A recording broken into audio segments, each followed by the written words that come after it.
Hi, I'm Austin Artham. Welcome to the Kitchen Table Podcast. Here to motivate, educate, and relate to you guys, sharing my stories, help me get 1% better in all areas of your life. Welcome to episode, I don't even know what episode we're on right near 157, something like that. Either way, appreciate you guys tuning in.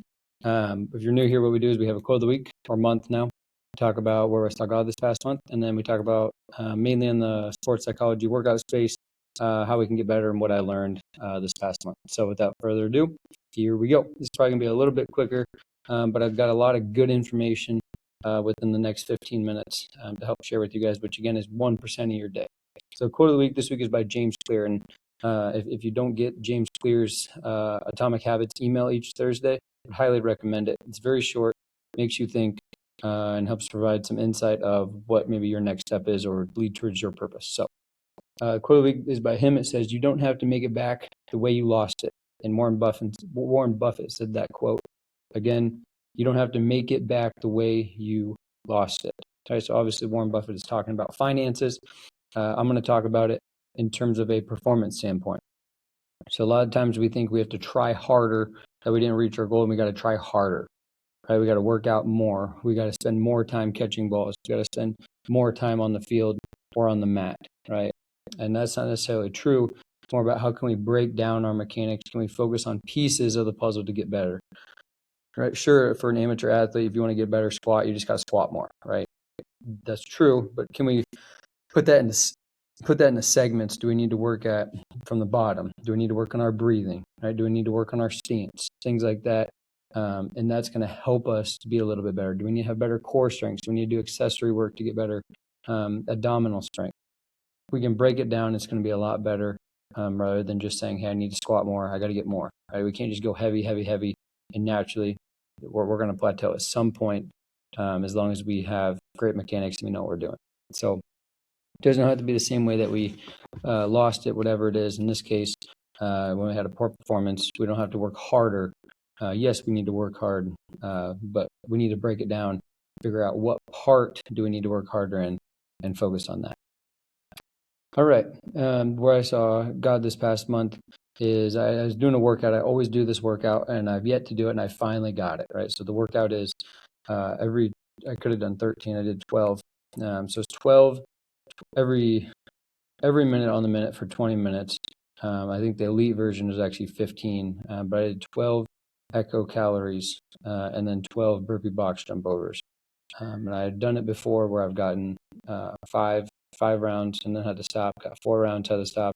One time I only got 2 rounds, and this time I was struggling. I wanted to stop multiple times, ended up keep going, did a workout before it actually, but still got it. Right, and ideally I did mine at 24 inches. I've tried it at 30 before.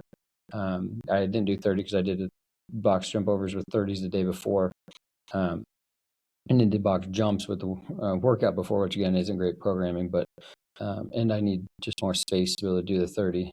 But it's a great workout. Everybody kind of has those signature workouts they do. This is definitely my signature workout that I think gets me going in terms of heart rate and builds most of my quads were on fire. But I got it, so it's awesome to have that perseverance and finally be able to make it and see that fitness is growing. So that's where I saw God. Now to what I learned. So first thing, a lot of psychology stuff here. So thinking about self-talk first, okay? You take a cup of water and you have a sponge, right? When you're talking positive to yourself or neutral meaning you have cues and you're thinking about how do I be successful in this situation, right? So thinking about your mechanics of throwing a ball, think about your mechanics of your running technique instead of the overall outcome. So that would be neutral thinking, or telling yourself, I've been here before, I'm able to do it again. So Dartmouth sports psychologist had a sponge and a thing of water. Dip the sponge in the water, and if you talk positive or neutral right after having that negative self-talk, which is a natural reaction, then you're more likely to squeeze it out, no big deal, right? It's not very heavy. But if you continually let it soak and you're kind of talking negative to yourself over time, it's harder to squeeze all that water out and it just sits there. Meaning it's harder to have a good performance when you're constantly talking negative to yourself or thinking that you're not able to accomplish whatever your goal is. So bottom line is we want to be calm. We want to be understanding to ourselves, give ourselves grace early rather than late, because it's going to lead up to our performance, right? I talk to people all the time and I say, I talk to kickers. I say, how many NFL kickers miss twice in a row? And the answer is basically never. And then I think, okay, how many high school kids spiral and they miss in a showcase, things like that? And the answer is a lot. Okay, and that's going to be due to their self-talk as well as their mechanics. But the self-talk, anytime you're talking negative, saying other people have success, you want that success.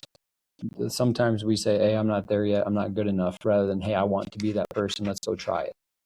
And then our brain kind of spirals. And that's a different conversation for another day. But I just want to think about how often do we talk to ourselves negatively, and how much does that impact our future performance? And the other thing with that is listen to Iowa State's mental performance coach for their football team. And in a football game, you have 15,000 thoughts. And in practice, you have about 8,000 thoughts, right? So we systematically train physically, mechanically, our fitness levels, things like that. But we need to impact our brain as well, because it's gonna play a role in those other aspects. So purposely having that, and then what is that functioning zone, right? What zone do we need to have energy levels wise that we're able to think, oh, I'm thinking negative right now, I need to be more positive.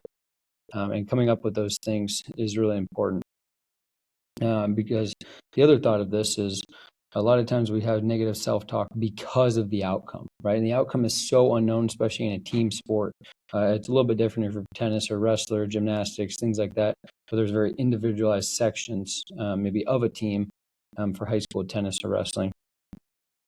But we judge the outcome when we don't even know the outcome, right? What we can control of, what we have 100% control over, our attitude, our effort, and then what we're thinking.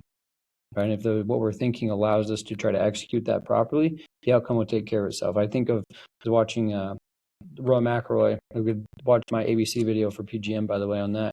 But watching Full Swing on Netflix the other night, and one of the things that Rory said is, "Hey, if I was in a playoff, I'd be thrilled with that." Right? If you would have told me a week ago I'd be in a playoff, you'd be thrilled, right? So I think that's really important, because the outcome you don't know. I think Justin Rose, he does all that comeback and then ends up losing in the playoff last year to Rory. And one thing that he has to take home with him is, hey, I lost in my second playoff. But that being said, I just lost. He had a better shot. And it comes down to that one shot. And sometimes you just get beaten. If that's how you're losing, that's okay, right? Because you're thinking of the odds, you're 150 yards out to hit it within 3 feet, 4 feet versus 10 feet. It is a little bit different. So sometimes you just lose because you're just not there. You got beat, and that's okay, right? It doesn't mean you can't do that shot. You just do it in that one. That's frustrating. You didn't do it on the one, but again, it's really hard to have a perfect game all the time. That's why it's rare in things like baseball, right? Or hole-in-ones in golf, albatrosses, etc. So if we lose by that, or lose in quotes, I should say, rather than the outcome mentally, it's a lot different of a story. Okay. Let me see here. A couple other things. We're already at 8 minutes. The other thing to think about mentally, going off the golf thing, is Rory has won 2 majors, 2 Masters, with 4 times having a double bogey, which never happened before. And then this year was 90th, which is basically last in the field in fairways hit. Right. So there's 2 ways to think about it. One is he didn't have a great tournament and he just got lucky. The other one is, hey, he's such a good golfer in his other ways that he finds ways to get up and down. I think that's the mentality you got to have. Hey, I'm in the fairway. Hey, that's okay. Or I'm in the rough. Hey, that's okay. I'm great at hitting in the rough compared to other people in the fairway. All right, I can make it. I'm out of the bunker really good. My irons are so good. My short game's the best. I'm great at putting. Things like that. You're always thinking of ways you can get out of it. Then I love what the show According to Jim, he always say there's always a way out.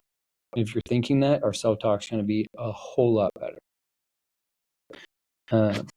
So, and just crazy things happen in sports. So we got to keep that optimism. Optimism is contagious, even though we sometimes think it's not.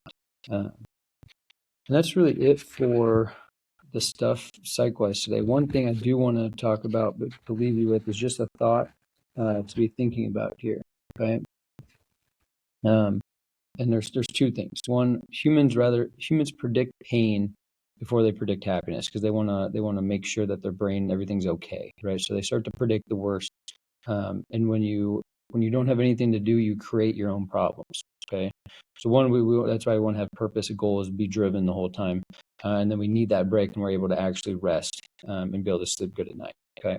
So that's the first thing. Now, going off that is looking at our problems. If we're talking negative about ourselves or in our problems, I saw something the other day, and I just want you to think about it and reflect on it. If everybody put their problems in a hat, they wrote it down, put it in a hat, and then you pulled a random problem out of your hat, would you want to keep your problems or would you want to get somebody else's? All right. And I know me, I'd like to keep my own problems. A lot of times we think our problems are the worst, but there's always somebody who has something that's more difficult. We just perceive it as hard because it's our life that we're going through. Right. Just like a workout seems easy, and then you're halfway through it and you're like, oh my gosh, I don't know if I can finish. Right. Or the game's easy until you're tired, and that's difficult. Test is easy until it's not, and that's difficult. That's how life works. Right. But the way we talk to ourselves and the way that we can persevere through things will make a big difference. So I just want you to think about that. And if you want to get rid of your problems, okay, what's holding you back? What is so detrimental about your problem? If you want to keep your problem, can you have some thankfulness and gratitude and enjoy where you're at in life a little bit more? That's all I have for you today. Appreciate you guys tuning in. Really good episode on self-talk. If you have questions, obviously get a hold of me. Put my email in the chat. Or you can obviously send me a DM, things like that, or go to earthandperformance.com, get a hold of me. That's all I got. Talk to you guys next month. Love you. Bye.